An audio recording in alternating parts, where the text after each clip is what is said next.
नमस्कार. सतसाहेब सर. आपलं नाव? दल्लू सागर कश्यप. आपण कुठून आलात? सातारा जिल्हा, महाराष्ट्र. आपला व्यवसाय काय आहे? भंगारची व्यवसाय आहे सर. संत रामपालजी महाराजांची गुरुदीक्षा आपण कधी घेतली?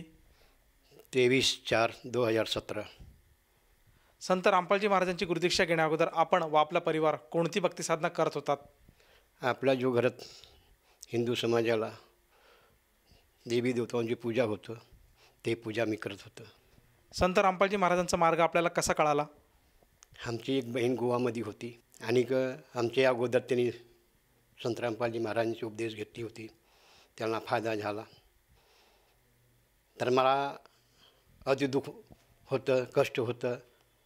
माझ्या बहिणीला माहीत पडलं की आमच्या भावाला कष्ट आहे. तर त्यांनी मला फोन करून विचारलं की दादा मी तुला एक पुस्तक पाठवतं, ते पुस्तक वाच. तर मी पुस्तक सगळे नाही वाचलं, थोडाफार वाचला.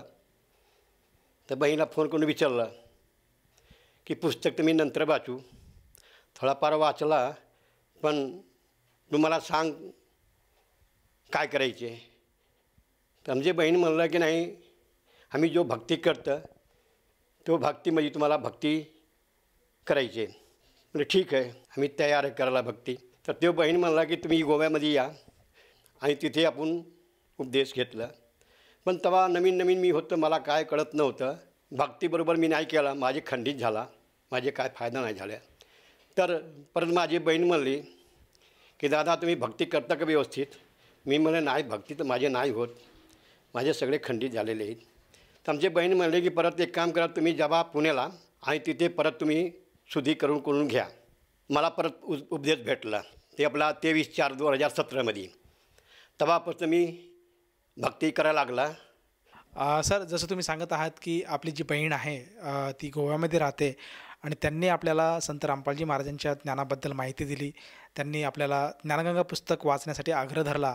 संत रामपालजी महाराजांचं सत्संग ऐकवलं आणि आपल्याला प्रेरणा झाली म्हणून आपण संत रामपालजी महाराजांच्या शरणात आलात. जेव्हापासून आपण संत रामपालजी महाराजांचा मार्ग स्वीकारला त्यानंतर आपल्याला आपल्या वैयक्तिक जीवनामध्ये त्याचप्रमाणे आपल्या परिवारामध्ये काय काय लाभ प्राप्त झालेत किंवा काय काय आपल्याला अनुभव आलेत? सर आपल्याला फायदा भरपूर भेटला. पहिला तुम्हाला सांगतं की आपल्याला तर एक मोक्ष भेटलं. मला 3 संतान होतं. 3 संतांमध्ये 2 संतान कालाने घेऊन गेला. राहिले एक संतान. तर ते पण फारसा आजारी होतं आणि त्याचे डोक्याला मार लागलं होतं, त्याच्यामुळे आजारी झाला. त्याच्या मेदबूडचे जरासा हलका झाला तो. त्याच्यानंतर आमचे चुलत भाऊ एक होतं, जमिनीचे वाद होतं माझे त्याचे. ते जरासा तांत्रिक आहे माझे चुलत भाऊ. आणि त्यांनी काय केले, माझे पोरावर काहीतरी तांत्रिक रूपानं ते भूतपरिताचे केला. तेव्हापासनं माझे पोराला जसं फिट येतं ते प्रमाणानं त्याला फिट यायला लागला. चक्कर येऊन जमिनीत ते पडत होतं. त्याच्यानंतर मग आमच्या बहिणीला गोव्याला कळलं की नाही भावाचे असं म्हणजे घटना घडलेली आहेत. मग ते बहिणीचे ना संत रामपालजी महाराजच्या शरणमध्ये पाठवलं. तेव्हापासनं ते आमचे पोराला ते दुःखानं मुक्ती मिळाली. सर, जसं तुम्ही सांगत आहात की आपला जो मुलगा आहे त्याला जी काही व्याधी होती, जे काही मिरगी यायचे, जे काही फिट यायचे आणि त्यासाठी आपण बरेचसे उपयोग केले, बरेचसे त्यासाठी उपचार घेतले. त्याचप्रमाणे आपण देवी देवतांची पूजासुद्धा केली, परंतु त्यातून आपल्याला कुठल्याही प्रकारचा पाहिजे तसं समाधान मिळालं नाही, लाभ मिळाला नाही. याच्याविरुद्ध आपल्या बहिणीने आपल्याला सुझाव केला, एक सल्ला दिला की आपण संत रामपालजी महाराजांचा अनुग्रह घ्यावा, त्यांच्याकडनं गुरुदीक्षा घ्यावी, तरच आपल्याला लाभ मिळेल. म्हणून आपण त्यांच्या शरणात आले आणि सहपरिवार आपण त्यांच्या शरणात आलात. तर त्यानंतर आपल्या मुलाला त्या रोगापासून मुक्तता मिळाली असं आपलं म्हणणं आहे. मला हे विचारायचं आहे की हा जो लाभ आपल्याला झाला त्या व्यतिरिक्तसुद्धा आपल्याला संत रामपालजी महाराजांच्या सद्भक्तीमुळे आणखीन काही अनुभव किंवा चमत्कार बघावयास मिळाले का? जी हां सर, अनुभव चमत्कार तर मला भरपूर परमात्माने गुरु महाराजने दिलेले आहेत. कोरेगाव तालुक्यात रहमतपूरला पुस्तक सेवा होतं. तर आपण गाडी मोटरसायकल घेऊन गेला आणि त्या गाडीमध्ये अगोदर पेट्रोल 1-1.5 लिटर होतं. त्याचे नंतर पण मी 100-125 रुपये पेट्रोल टाकला. सेवा झाल्यानंतर सगळे भगत लोकने आपल्या आपल्या घरी गेला, मी पण आपल्या घरी जायला लागला. तर कोरेगावमध्ये आला. कोरेगाव आल्यानंतर 2 किलोमीटर मी पुढे गेला की आमची गाडीची पेट्रोल संपली. तर आम्ही टाकी बघितले तर पेट्रोल नाही. तर माझ्या थोडासा लई दुःख वाटला की मी म्हणलं की आता पेट्रोल नाही, हे सूर्यास्त झाला. आता 15-16 किलोमीटर मला अजून इथे पुढे जायचे वाटारला आणि इथे मागे 4 किलोमीटर कोरेगावला जायचे. 3-4 किलोमीटर जातं काय करायचे, मला घामच सुटायला लागला. तर तरी पण आम्ही निराश होऊन आपण गाडी मागे फिरवला आणि हळूहळू जायला लागला. तर थोड्या वेळानं एक समजा आधा किलोमीटर गेल्यानंतर आणि आमचे मनात एवढे आला थोडासा की परमात्माचे काय आहेत, चुकी आहेत, चुकी माझी आहेत. एकच मिनिटात एक स्कूटी आली आणि डायरेक्ट 70 वर्षाचे वयीमध्ये होतं. त्यांनी विचारलं मला की का पेट्रोल संपला का. मी म्हणलं की आपल्या मनात म्हणलं की अरे माझे गाडीचे पेट्रोल तर संपलेले आहेत, पण तुम्हाला कसं माहीत की पेट्रोल संपले. आमच्या गाडी पंक्चर होऊ शकते, वायर पण तुटू शकतो, काय पण होऊ शकतो, पण तुम्हाला डायरेक्ट आपल्या मनात म्हणला डायरेक्ट तुम्हाला कसं काय माहीत पडलं की पेट्रोल संपलं. तरी पण मी म्हणले ठीक आहे बाबा. सांगितले त्यांना की हां माझे पेट्रोल तर नम्रता मी सांगितलं हां माझे पेट्रोल तर संपलं. त्यांनी एक पेप्सीची बाटली होती अर्धा लिटरची, ते एक पेप्सी बाटली पेट्रोल भरलेलं होतं. त्यांनी डिग्गी उघडलं, पेट्रोल काढला आणि पेट्रोल काढल्यानंतर त्यांनी मला हातात दिले, मला टाका पेट्रोल. पेट्रोल टाकल्यानंतर मी काय म्हणलं आपल्या मनात म्हणलं की किती पैसे देऊ, 100 देऊ, 200 देऊ, 50 देऊ, किती देऊ. बरं ठीक आहे चला असू द्या, 100 रुपया देतो, त्यांना काय घ्यायचे तर ते घेणार. तर त्यांनी मला काय सांगितले पैसे द्यायच्या अगोदर की 30 रुपया छुट्टा असला तर द्या. असं शब्द मला 2 वेळा त्यांनी सांगितले. मी मला असं काय म्हणतं, ही मला अर्धा लिटर पेट्रोल आहे 30 रुपया म्हणतं. मग ठीक आहे चला बा काय असेल 30 रुपयाचे पेट्रोल, मग 30 रुपये आपण दिले. तर गाडीला पेट्रोल टाकल्यानंतर मी किक मारायला लागले, ते पण थांबले होतं. आणि जोपर्यंत माझी गाडी स्टार्ट नाही झाली तोपर्यंत ते थांबले होतं. चौथं किकमध्ये माझी गाडी उठली, स्टार्ट झाली आणि माझे पुढे ते चालले, मी पण त्याच्या मागे मागे आहेत. आणि एक आधा किलोमीटर दूर गेल्यानंतर एक दहिणे साईडला आम्ही निघालो होतो, माघारी माझी कोरेगाव साईडला.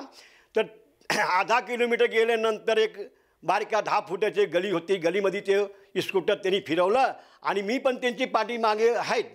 पण तो गाडी फिरवताना ते गायब झाले, निपता झाले, ते आपल्याला दिसलं नाही.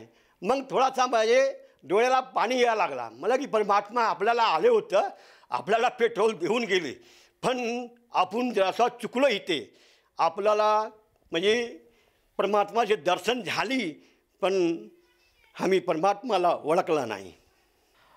सर बऱ्याचदा असं बघायला मिळतं की बरेचसे व्यसनाधीन लोक असतात, त्यांच्यासुद्धा संत रामपालजी महाराजांच्या शरणात आल्यानंतर व्यसन सुटतं. मला हे विचारायचं की आपल्यालासुद्धा असं काही कुठल्या प्रकारचं व्यसन होतं का, आणि आजच्या कंडिशनला आपण ते व्यसन करत आहात का? आम्ही तर सर तंबाखू, बिडी, सिगरेट, गाजा, भांग, मटण, दारू सगळी आपण करत होतं. एवढी करत होतं की आमचे बायको पोरा इतकं लोक दुःख त्यांना होत होतं. त्यांना मारायचे, हाणायचे, शिवा द्यायचे, लई दुःख होतं. त्याच्यानंतर आमचे जो बहिणी मला संत रामपालजी महाराज शरणमध्ये घेऊन गेली आणि उपदेश जेव्हा मी घेतले तेव्हापासून तंबाखू, दारू, बिडी, सिगरेट, गाजा, भांग, मटण, मच्छी ही सगळी आपल्याला बघायची इच्छा पण नाही करत. सर जसं तुम्ही सांगत आहात की संत रामपालजी महाराजांच्या शरणात आल्यानंतर आपल्यालासुद्धा जे जडलेलं जे काही व्यसन होतं, जसे आपण मांस भक्षण करत होतात, विडी तंबाखू, त्याचप्रमाणे दारूचं सेवनसुद्धा आपण करत होतात, या सर्वातनं आपल्याला संत रामपालजी महाराजांनी बाहेर काढलं.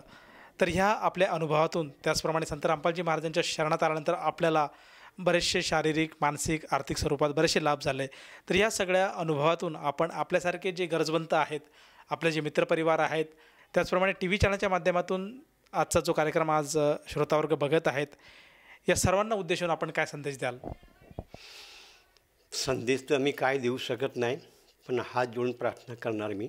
ह्या भक्तीमध्ये तुम्हाला ज्या पाहिजे ते तुम्हाला भेटणार, फक्त तुम्ही मर्यादामध्ये राहिलेत तर. आणि मलासुद्धा पण परमात्माने भरपूर दिलेले आहेत. हा सत्संगमध्ये दहिवडीला मी येत होतो मोटरसायकलवर. 2 आमचे घराचे सदस्य येत होतं. मोटरसायकलवर 2 किंवा 3 आपण येऊ शकतो. 1 वर्षाचे आत आपल्याला परमात्मा छोटा हाती दिले आणि तो हातीनं आपण धंदा पण करतो आणि का सत्संगमध्ये घेऊन जातो आपला सेवाला पण. या आपला ही सद्भक्ती करा आणि संत रामपालजी महाराज के शरणमध्ये तुम्हाला काय जे पाहिजे तुम्हाला तो मला भेटणार. सर, जसं तुम्ही सांगत आहात की आज समाजाने संत रामपालजी महाराजांची भक्ती समजून घ्यायला हवे आणि त्यांच्या मार्गात येऊन आपल्या जीवनाचा उद्धार करायला हवं. तर ह्या भावनेतनं एखादा वाटलं की आपण सुद्धा संत रामपालजी महाराजांची गुरुदीक्षा घ्यायला हवी, तर ती व्यक्ती संत रामपालजी महाराजांची गुरुदीक्षा कशी घेऊ शकेल? टी व्हीमध्ये सत्संग येतं, ते सत्संगमध्ये खाली जो पट्टी चालते आणि पट्टीमध्ये जो आहे ना मोबाईल नंबर येतं आणि ते नंबर तुम्ही फोन करा आणि का आपल्या जिल्ह्यामध्ये ज्या ठिकाणी सेंट्रल नामदान केंद्र आहे ते ठिकाणी तुम्ही जाऊ उपदेश घेऊ शकतो. सर, जसं तुम्ही सांगतात की टी व्ही चॅनलच्या माध्यमातून आज टी व्हीच्या स्क्रीनवर काही मोबाईल नंबर फ्लॅश होत आहेत. त्या नंबरवर जर साधकाने संपर्क साधला तर त्याला अगदी आपल्या जवळच्या नामदान केंद्राची माहिती मिळते आणि तेथे जाऊन तो व्यक्ती संत रामपालजी महाराजांची गुरुदीक्षा घेऊ शकतो. तर मला हे विचारायचं की ह्या नामदीक्षेसाठी, या गुरुमंत्रासाठी त्या व्यक्तीला किती पैसे मोजावे लागतात? पैसे तर भगतजी काही लागत नाही, 1 रुपया लागत नाही, 1 पैसासुद्धा लागत नाही. फक्त आपला शरीर घेऊन जायचे केंद्रावर आणि का तिथे तुम्हाला फ्री उपदेश भेटणार. धन्यवाद. सत्साहेब. संपूर्ण विश्वामध्ये 500 पेक्षा जास्त नामदीक्षा केंद्र आहेत जिथे निशुल्क नामदीक्षा दिली जाते. निशुल्क नामदीक्षा प्राप्त करण्यासाठी आणि अधिक माहितीसाठी संपर्क करा 7030303951 7030303952.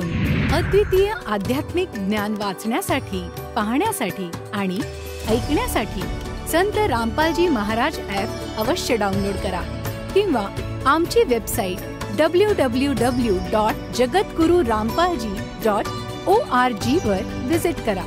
आम्हाला सोशल मीडियावर फॉलो करा. सर्व पवित्र धर्मांच्या पवित्र शास्त्रांवर आधारित प्रमाणित अनमोल पुस्तक ज्ञानगंगा किंवा जगण्याचा मार्ग यापैकी कोणतेही एक पुस्तक निशुल्क मागवण्यासाठी आपण आम्हाला आपले पूर्ण नाव, पूर्ण पत्ता, पिनकोड आणि फोन नंबरसह लिहून 7030303951 किंवा 7030303952 या नंबरवर SMS करू शकता किंवा 7030303950 या नंबरवर व्हॉट्सअप देखील करू शकता.